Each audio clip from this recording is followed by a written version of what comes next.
उन्हाळ्याच्या दिवसात जेवणाची चव वाढवण्यासाठी एकदम भन्नाट अशी कोशिंबीर आज मी तुम्हाला दाखवणार आहे। त्यामुळे व्हिडिओ कुठेही स्किप न करता शेवटपर्यंत नक्की बघा। त्याचबरोबर आपल्या चॅनलला सबस्क्राइब करा। हाय हॅलो नमस्कार, मी आनंदी अभिजिता यूट्यूब चॅनलवरती तुम्हा सर्वांचं पुन्हा एकदा खूप खूप मनापासून स्वागत। तर कोशिंबीरीसाठी इथे मी 2 काकडी घेतली आहे, 2 लाल टोमॅटो आणि 1 कांदा घेतलेला आहे। तर सर्वात आधी काकडीची जी साल आहे ती काढून घ्यायची आहे। तुम्ही नाही काढली तरी देखील चालणार आहे।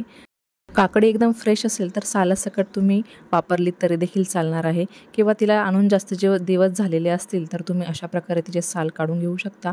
आणि मी आता चॉपरच्या मदतीने मी ते बारीक करून घेणार आहे। तुम्ही हाताने देखील त्याचे छान असे बारीक कट करून घेऊ शकता, पण चॉपरमध्ये पटकन होतात त्यामुळे इथे मी चॉपरचा वापर करते। कांदा टोमॅटो न वापरता फक्त काकडीची देखील कोशिंबीर बनवली जाते, तर तिचाही व्हिडिओ आपल्या चॅनलवरती लवकरच येईल। त्यासाठी आपल्या चॅनलला पटकन सबस्क्राईब बटनवरती क्लिक करून सबस्क्राईब करा आणि त्याचबरोबर शेजारच्या बेल आयकॉनवरतीही क्लिक करा, कारण की जेव्हाही कुठलीही रेसिपी येईल तेव्हा सगळ्यात आधी नोटिफिकेशन तुमच्या मोबाईलवरती तुम्हाला येईल। तर अशाच पद्धतीने मी 2 टोमॅटो देखील चॉपरमध्येच कट करून घेते आहे। उन्हाळ्यामध्ये अशीच थंडगार अशी काकडीची आणि टोमॅटोची कोशिंबीर असेल तर नक्कीच आपल्या जेवणाची चव वाढते, जेवणाचं ताटसुद्धा एकदम सुरेख दिसतं। तर नक्की ही रेसिपी तुम्ही ट्राय करायची, तुमच्या घरच्यांना खाऊ घालायची आहे। आणि बघूया पुढे काय काय प्रोसेस करायची आहे। तर अशाच प्रकारे इथे मी कांदा देखील 1 कांदा मी चॉपरमध्ये कट करून घेते। तुम्ही कांदा नंतर टाकलात तरीही चालेल जेव्हा तुम्ही सर्व करता तेव्हा, कारण की कांद्याला पाणी सुटतं, बऱ्यापैकी पाणी सुटतं आणि कोशिंबीर ही बऱ्यापैकी फ्लोवी होते। त्यापेक्षा तुम्ही काय करायचं आहे की कांदा आपण जेव्हा सर्व करतो तेव्हा ॲड केला तरी देखील चालणार आहे। तर अशा प्रकारे सर्व भाज्या इथे कट करून झालेल्या आहे। त्यामध्ये आपण 1 वाटी दही घालायचं आहे। दही जास्त आंबट असायला नको, थोडंसं आंबट हवं। जास्त आंबट असेल तर कोशिंबीर तुम्हाला खाल्ला जाणार नाही, जास्त आंबट लागेल। तर अर्धा वाटी मी बारीक चिरलेली कोथिंबीर घेते।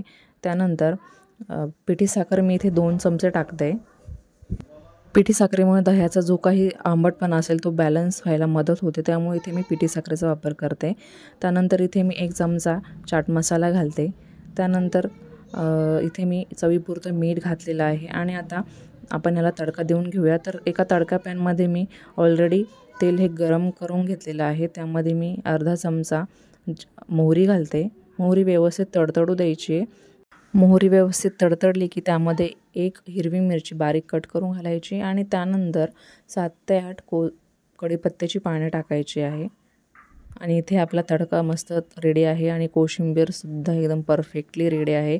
एकदम साधीसुधी रेसिपी आहे, जास्त तुम्हाला कुठलेही इन्ग्रेडियंट्स यामध्ये टाकायची गरज नाही आहे। कुठलाही बाजारातून आणायचा असा कुठलाही साहित्य नाही आहे की तुमची कोशिंबीर त्याशिवाय अडेल। तर एकदम झटपट अशी कोशिंबीर इथे आपली रेडी आहे। कोशिंबीर तयार झाली की मस्त फ्रीजमध्ये ठेवायची आणि जेव्हा तुम्हाला जेवायचं असेल तेव्हा ती बाहेर काढून मग सर्व करायची। एकदम छान चव लागते। एकदम थंडगार अशी कोशिंबीर असली की जेवणाला सुद्धा एकदम मस्त चव येते। सगळे आवडीने खातात, लहान मोठे देखील आवडीने खातात। जर लहान मुलांना खाऊ घालायची असेल तर मिरचीचे प्रमाण हे तुम्ही कमी करायचं आहे। तर अशी होती एकदम चटपटीत आणि झटपट होणारी आपली कोशिंबीरची रेसिपी।